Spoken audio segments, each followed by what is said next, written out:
خدا کے مقدس کلام میں سے ایوب کی کتاب اس کا 20واں باب جو کہ 29 آیات پر مشتمل ہے۔ تب سوفر نماتی نے جواب دیا، اسی لیے میرے خیال مجھے جواب سکھاتے ہیں اس جلد بازی کی وجہ سے جو مجھ میں ہے۔ میں نے وہ جھڑکی سن لی جو مجھے شرمندہ کرتی ہے اور میری عقل کی روح مجھے جواب دیتی ہے۔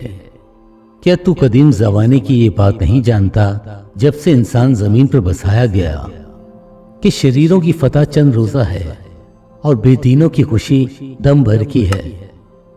خواہ اس کا جاؤ جلال آسمان تک بلند ہو جائے اور اس کا سر بادلوں تک پہنچے تو بھی وہ اپنے ہی فیصلے کی طرح ہمیشہ کے لیے فنا ہو جائے گا۔ جنہوں نے اسے دیکھا ہے کہیں گے وہ کہاں ہے؟ وہ خواب کی طرح اڑ جائے گا اور پھر نہ ملے گا، بلکہ وہ رات کی رویا کی طرح دور کر دیا جائے گا۔ جس آنکھ نے اسے دیکھا وہ اسے پھر نہ دیکھے گی، نہ اس کا مکان اسے پھر کبھی دیکھے گا۔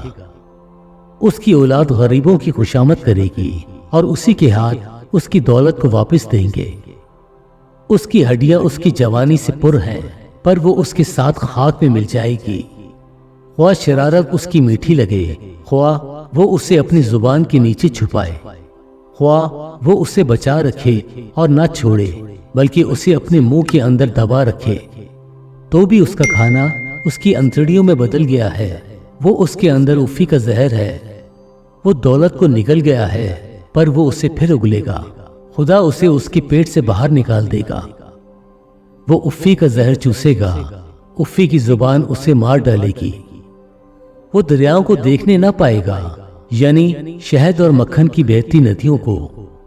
جس چیز کے لیے اس نے مشقت کھینچی اسے وہ واپس کرے گا اور نگلے گا نہیں۔ جو مال اس نے جمع کیا اس کے مطابق وہ خوشی نہ کرے گا، کیونکہ اس نے غریبوں پر ظلم کیا اور انہیں ترک کر دیا۔ اس نے زبردستی گھر چھینا، پر وہ اسے بنانے نہ پائے گا، اسی سبب سے کہ وہ اپنے باطن میں آسودگی سے واقف نہ ہوا۔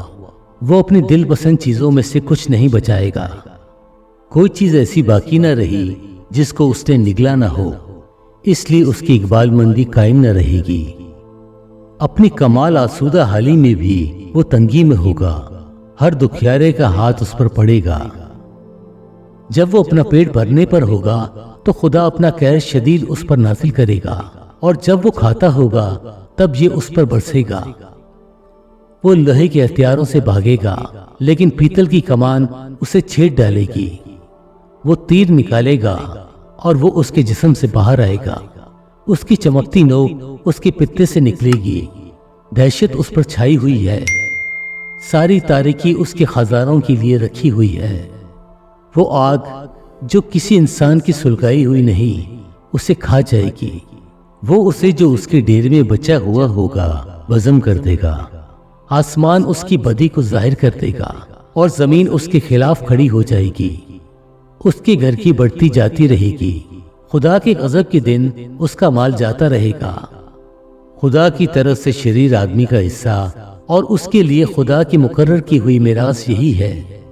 خدا کے پاک کلام پڑھے اور سنے جانے پر خداوند کی برکت ہو، آمین۔